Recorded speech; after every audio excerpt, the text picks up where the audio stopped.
Hey guys, welcome to our YouTube channel CA यारी। So friends, एक brief note ICI की तरफ से इशू किया गया है after the order by honourable supreme court. तो ये ब्रीफ नोट है 29/6/2021 का इन WPC 640/2021 and other connected matters. तो जो मैटर्स थे आज सुप्रीम कोर्ट में उठे थे उनको लेकर ये ब्रीफ नोट आईसीआई ने इशू किया है अभी अभी। तो क्या है इस ब्रीफ नोट में, हम लोग वो देखते हैं। तो पहला इशू जो उठा था वो तो उठा था कि ऑप्ट आउट फैसिलिटीज़ जो है वो कैंडिडेट्स को मिले।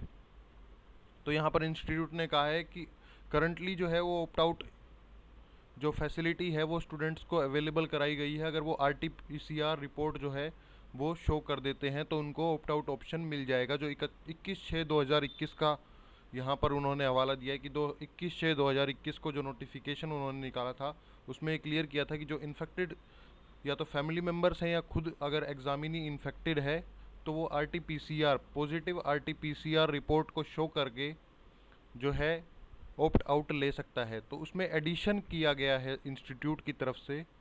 उसमें एडिशन क्या किया गया है, उसमें एडिशन ये किया गया है कि जो मान लीजिए अभी कोविड-19 से रिकवर हो चुका है लेकिन आफ्टर इफेक्ट उसे में दिख रहे हैं, यानी कि वीकनेस है, फटीग है। जैसे कि आज यहाँ पर आप लोगों को पता है कि सुप्रीम कोर्ट की जो बेंच है उन्होंने कहा था कि क्या आपने यहाँ पर देखा है कि आफ्टर इफेक्ट्स क्या होते हैं।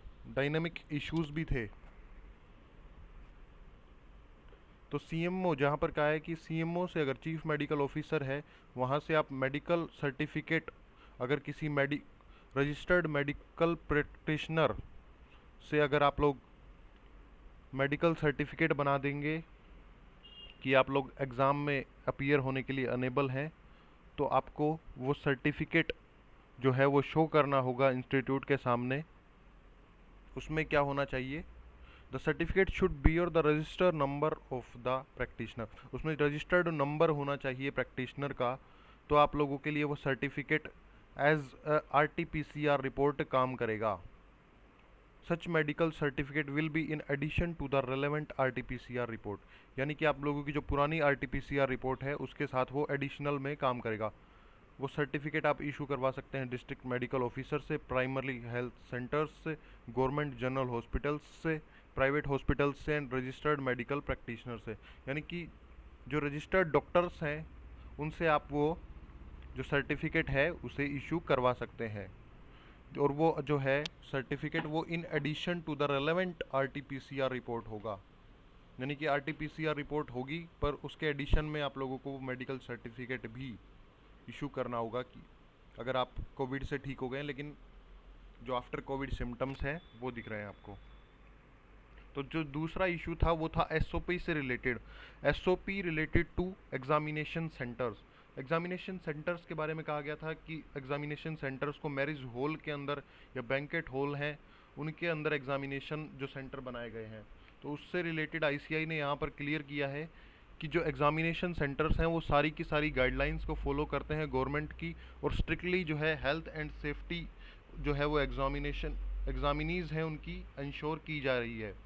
सीटिंग एरियाज जो हैं वो सैनिटाइज किए गए हैं, डिसइंफेक्टेड होंगे, एडिक्वेट गैप है बिटवीन द कैंडिडेट्स, और हैंड सैनिटाइज़र जो है वो अवेलेबल कराया जाएगा एग्जामिनेशन वेन्यूज़ पर। और ये पहले ही बता दिया हमने कि जो एग्जामिनेशन सेंटर्स हैं वो केवल स्कूल और कॉलेजेस में ही बनाए गए हैं, या फिर कोई और एकेडमिक इंस्टीट्यूशन है वहीं पर जो है एग्जामिनेशन सेंटर्स को बनाया गया है। कोई भी मैरिज हॉल, बैंकेट हॉल इसके लिए यूज़ नहीं किया गया है। तो एग्जामिनेशन फंक्शनरीज, अगर आपके आसपास अगर मान लीजिए कोई मैरिज हॉल या फिर बैंकेट हॉल को एग्जामिनेशन सेंटर बनाया गया है तो आप उसके लिए भी कमेंट कर सकते हैं। हालांकि इंस्टीट्यूट ने साफ कर दिया है कि कोई भी मैरिज हॉल और बैंकेट हॉल को हायर नहीं किया गया है एग्जामिनेशन के लिए। एग्जामिनेशन फंक्शनरीज, जो एग्जामिनेशन के फंक्शनरीज हैं उसमें लिखा गया है कि आईसीआई इंश्योर करता है कि सभी इन्विजिलेटर्स और सुपरवाइज़र जो हैं वो प्रॉपर मास्क पहनेंगे और सोशल डिस्टेंसिंग का पालन करेंगे।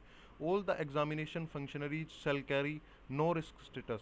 यानी कि यहाँ पर कहा गया कि आरोग्य सेतु ऐप उनके मोबाइल पे इंस्टॉल होगा और नो रिस्क स्टेटस यहाँ पर शो होगा। तो कुछ बच्चों के यहाँ पर जो ट्वीट आ रहे थे कि क्या अगर बच्चा स्क्रीनशॉट दिखा देगा आरोग्य सेतु ऐप पर नो रिस्क मान लीजिए रिस्क स्टेटस का, तो क्या उसे एग्जामिनेशन से ऑप्ट आउट मिल जाएगा। तो ये भी एक पॉइंट है कि नो रिस्क स्टेटस जो आरोग्य सेतु ऐप से दिखाया गया है, उससे क्या कोविड यहाँ पर बिल्कुल 100% सेफ्टी हो जाएगी। लास्ट मिनट चेंज जो है एग्जामिनेशन सेंटर्स, कई बार यहाँ पर बात हुई थी कि आज भी एग्जामिनेशन सेंटर्स चेंज हुए हैं, तो उसके लिए उन्होंने कहा है कि अगर लॉजिस्टिक कोई रीज़न होगा तो उसमें आप ऑप्ट आउट ले सकते हैं, लेकिन वो होना चाहिए इंटर सिटी चेंज। अगर सेम सिटी में अगर एग्जामिनेशन सेंटर चेंज हुआ है तो वो रीज़न नहीं हो सकता ऑप्ट आउट का। तो ये भी एक देखने वाली बात है कि अगर आपका इंटर सिटी चेंज हो गया है एग्जामिनेशन सेंटर, तो उसमें आपको ऑप्ट आउट मिल जाएगा, लेकिन अगर आपका सिटी सेम है, सिटी चेंज नहीं हुआ है, तो आपको ऑप्ट आउट नहीं मिलेगा। Examination in group of papers, examination जो है वो ग्रुप में किया जा रहा है। तो यहाँ पर लिखा है the scheme of examination envisages that a candidate had to appear and qualify in two sets of subjects group both in inter and final. If the opt-out option is exercised while the examination are in progress, the candidate has to appear in all the papers that constitute a group as per the requirements of the Chartered Accountant Regulation 1988. तो यहाँ पर कुछ बच्चों की मांग थी कि मान लीजिए अगर एग्ज़ाम्स में हमने एक पेपर दे दिया है, 2 पेपर दे दिया है, 3 पेपर दे दिए, तो हमें बाकी के बचे हुए पेपर यहाँ पर अगले, जो मान लीजिए हमने ऑप्ट आउट ले लिया, तो बाकी के बचे हुए पेपर्स अगले टर्म में देने की बात थी। लेकिन यहाँ पर इंस्टीट्यूट ने कह दिया कि आपको या तो सारे पेपर पास करने होंगे, एटलीस्ट एक ग्रुप के सारे पेपर्स आपको यहाँ पर पास करने होंगे, वरना वो ग्रुप नहीं माना जाएगा, आपको नेक्स्ट टर्म में सारे के सारे पेपर दोबारा से देने होंगे।